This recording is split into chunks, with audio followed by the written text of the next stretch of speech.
ये टॉपिक 12.3 है electric field line. ये इलेक्ट्रिक फील्ड लाइन के बारे में सबसे पहले माइकल फैराडे ने ये हमें बताया, जिसने हमें मैप के बारे में बताया।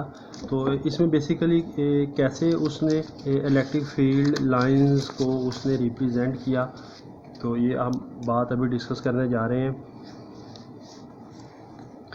तो लेट अस कंसीडर कि हमारे पास एक पॉजिटिव चार्ज है, इसकी लाइंस ऑफ फोर्स कैसे फाइंड आउट की उसने। ये पॉजिटिव चार्ज है, उसने यहाँ पर एक टेस्ट चार्ज Q0 रखा और ये टेस्ट चार्ज Q0 जौन सा है उसने ऑब्जर्व किया कि ये पॉजिटिव चार्ज इस टेस्ट नॉट चार्ज को इस तरह रिपेल करता है। और याद रखें कि टेस्ट चार्ज Q0 हमेशा पॉजिटिव कंसीडर किया जाता है। फिर आगे रखा ये ऐसे ऐसे, और ये उसने एक इलेक्ट्रिक लाइंस और फोर्स बना दी। फिर यहाँ पे टेस्ट चार्ज रखा, उसने उसको ऐसे रिपेल किया। फिर यहाँ पे टेस्ट चार्ज रखा और उसने इसको ऐसे रिपेल किया, क्योंकि ये पॉजिटिव चार्ज है और टेस्ट चार्ज भी एक पॉजिटिव चार्ज होता है। यहाँ पर किया इस तरफ और यहाँ पर किया इस तरफ और इधर किया इस तरफ और इधर किया इस तरफ। तो यहाँ से इस तरफ इस तरह करके उसने एक मैप ड्रा किया कि पॉजिटिव चार्ज से electric lines of force away निकलती हैं। और यहाँ पर नेगेटिव टेस्ट चार्ज रखा उसने। जब यहाँ पे नेगेटिव चार्ज रखा तो यहाँ पर उसने टेस्ट चार्ज रखा, वो इस तरफ रिपेल हुआ, अट्रैक्ट हुआ, और वो इस तरफ अट्रैक्ट हुआ। इलेक्ट्रिक लाइंस ऑफ फोर्स की डायरेक्शन इस तरफ। यहाँ पर रखा वो ऐसे अट्रैक्ट हुआ और यहाँ पर रखा और वो ऐसे अट्रैक्ट हुआ, और यहाँ पर रखा वो ऐसे अट्रैक्ट हुआ, यहाँ पर रखा और ऐसे अट्रैक्ट हुआ, और यहाँ पर रखा और वो ऐसे अट्रैक्ट हुआ। तो इलेक्ट्रिक लाइंस ऑफ फोर्स जो सी हैं नेगेटिव चार्ज की, वो इनवर्ड होती हैं, चार्ज की तरफ होती हैं। तीसरा जो बुक के ऊपर उसने हमें बताया गया, अगर एक दोनों पॉजिटिव चार्ज हों और वो दोनों एक दूसरे के पास हों, यहाँ पर जब हमने टेस्ट चार्ज रखा तो उसकी लाइन और उसमें जो रिपल्शन की शेप आती है, उसमें जो रिपल्शन की शेप आई वो उसने जो पाथ, जैसे यहाँ पर जब रखा उसने पाथ ये फॉलो किया। यहाँ पर टेस्ट चार्ज रखा, इसने उसे स्ट्रेट रिपेल किया और इसने उसको इस तरह रिपेल किया, तो उसने ये कर्व पाथ अडॉप्ट कर लिया।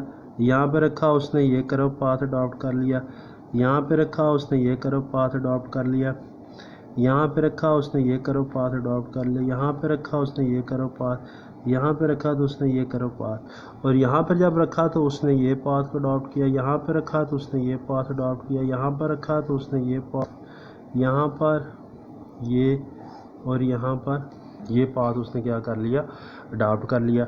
और फिर अगर एक प्लस चार्ज हो और दूसरा नेगेटिव चार्ज हो तो उनका इलेक्ट्रिक लाइंस ऑफ फोर्स की ग्राफ या उसका मैप कैसे बनेगा। तो ये यहाँ पे टेस्ट चार्ज रखा और इसने इसको रिपेल किया, इसने अट्रैक्ट किया, ये स्ट्रेट लाइन यहाँ पे रखा और उसका पाथ ये होगा, यहाँ पे रखा उसका पाथ ये, इधर रखा तो उसका पाथ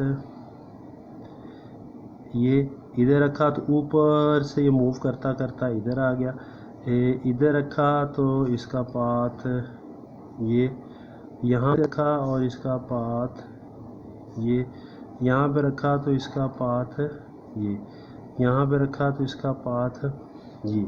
तो इलेक्ट्रिक लाइंस ऑफ फोर्स जो से है उसका मैप इस तरह उसने क्या किया है, डिज़ाइन किया। ये जो बारहा आगे ये एक फिगर यूज़ हुआ करेगी। अगर यहाँ पर एक प्लेट हो बैटरी की और उसके ऊपर पॉजिटिव टेस्ट चार्ज हो और उसके पास दूसरी प्लेट हो और उसके ऊपर negative test plate negative charge हो, तो इलेक्ट्रिक लाइंस ऑफ फोर्स हमेशा पॉजिटिव से निकलती हैं और नेगेटिव की तरफ क्या करते हैं, मूव करते हैं। पॉजिटिव से निकलेंगी नेगेटिव की तरफ मूव करेंगे, पॉजिटिव से निकलेंगी नेगेटिव की तरफ मूव करेंगी, पॉजिटिव से निकलेंगी नेगेटिव की तरफ मूव करेंगी। ये तीन चारों फिगर समझना बहुत ज़रूरी है। उसके बाद उसने कहा है यहाँ पर एक छोटा सा एक सेंटेंस उसने यूज़ किया है, नंबर ऑफ लाइंस पर unit area passing perpendicular through the area is proportional to the magnitude of the electric field. कहता है मैं सपोज करता हूँ, यहाँ पर मैं एक ये एग्जांपल चले ये ले लेता हूँ। कहता है कि हमारे पास एक यूनिट एरिया है, मैं सपोज कर लेता हूँ कि हमारे पास ये मेरे पास एक यूनिट एरिया है। चले ये यूनिट एरिया हमारे पास। कहता है कि इस यूनिट एरिया में जब मैं यहाँ पे था, इस यूनिट एरिया में से कितनी लाइंस पास कर रही हैं? सिर्फ और सिर्फ एक लाइन पास कर रही है। जैसे जैसे मैं आगे की तरफ आता हूँ, अभी तक भी एक, जैसे मैं आगे की तरफ आया यहाँ पर दो लाइनें पास हो रही हैं। चलो मैं लाइंस एक दो और ड्रा कर लेता हूँ। एक लाइन ऐसे है, काफ़ी ज़्यादा लाइंस है ना। तो जब मैं दूर था, इस पॉइंट पर था, इस पॉइंट पे था, एक लाइन जिसमें से देखें पास कर रही है। जैसे जैसे आगे आया दो लाइनें, आगे 3 लाइनें, आगे आया देखें 4 लाइनें। तो इस यूनिट एरिया में से जितनी लाइनें गुजरेंगी ना, वो हमें ज़्यादा लाइनें गुजरेंगी, तो इसका मतलब है कि ज़्यादा मैग्नीट्यूड उसमें से क्या कर रहा है? पास कर रहा है। अगर लाइंस, इलेक्ट्रिक लाइंस कम गुजरेंगी तो इसका मतलब है उसका मैग्नीट्यूड क्या है? कम। नंबर ऑफ लाइंस पर unit area passing perpendicular through an area is proportional, ये प्रोपोर्शनल होता है to the magnitude of the electric field. ये एक छोटी सी एक इन्फॉर्मेशन थी जो बात आपको समझा दी है। अब इम्पोर्टेंट जो पेपर पॉइंट ऑफ व्यू से इम्पोर्टेंट बातें पूछी जाती हैं कि properties of electric field line, electric field lines की प्रॉपर्टीज़ के बारे में पूछा जाता है। ये अक्सर शॉर्ट क्वेश्चन आ जाता है। तो 4 इलेक्ट्रिक लाइंस की प्रॉपर्टीज़ हैं। पहली प्रॉपर्टीज़ क्या है? ये पेपर में 12 आया हुआ है। Electric field lines originated from positive charge and ended on a negative charge. ये देखें, ये यहाँ से शुरू होती हैं और नेगेटिव तरफ ख़त्म हो जाती हैं। ये पहली ये बात हमारी क्लियर होगी। Tangent to a field lines at, second देखें, tangent to a field line at any point gives the direction of electric field at that point. कहता है किसी भी पॉइंट पर आप टेंजेंट ले लेना तो वो हमें ई की जो सी है वो सिमत के बारे में बताता है। ये पॉइंट ले लेता हूँ। टेंजेंट क्या होता है? अगर हमारे पास कोई सर्कल हो जो उसके सिर्फ एक पॉइंट को टच करे, this is called a tangent. तो इस पॉइंट के ऊपर जो ई की वैल्यू होगी वो ये वैल्यू नहीं होगी। इस पॉइंट के ऊपर जो ई की वैल्यू है वो ये वैल्यू नहीं है। इस पॉइंट के ऊपर जो ई की वैल्यू है वो ये, क्योंकि इसकी डेफिनेशन में टेंजेंट, और इस पॉइंट के ऊपर टेंजेंट ड्रा करूँगा किसी, तो सिर्फ जो एक पॉइंट के ऊपर टच कर, इस पॉइंट के ऊपर ई की वैल्यू क्या होगी? ये। और ये हमारे पास इसकी सेकेंड इसकी प्रॉपर्टी थी। थर्ड में है द लाइंस, जहाँ पर लाइंस क्लोज होंगी वहाँ पर इलेक्ट्रिक फील्ड की वैल्यू स्ट्रॉन्ग होगी, जहाँ पर लाइंस वीक होंगी वहाँ पर इलेक्ट्रिक फील्ड क्या होगा? वीक होगा। देखें दूर पे इलेक्ट्रिक लाइंस एक दूसरे से काफ़ी डिस्टेंस पर है, यहाँ पर फील्ड जो सा होगा वो क्या होगा? कम। यहाँ पर इलेक्ट्रिक लाइंस एक दूसरे के पास हैं, करीब आते हैं, वहाँ पर इलेक्ट्रिक लाइंस और फोर्स की वैल्यू जो से होगी वो क्या होगी? ज़्यादा होगी। और लास्ट प्रॉपर्टी जो सी, ये हमारा शॉर्ट क्वेश्चन भी है।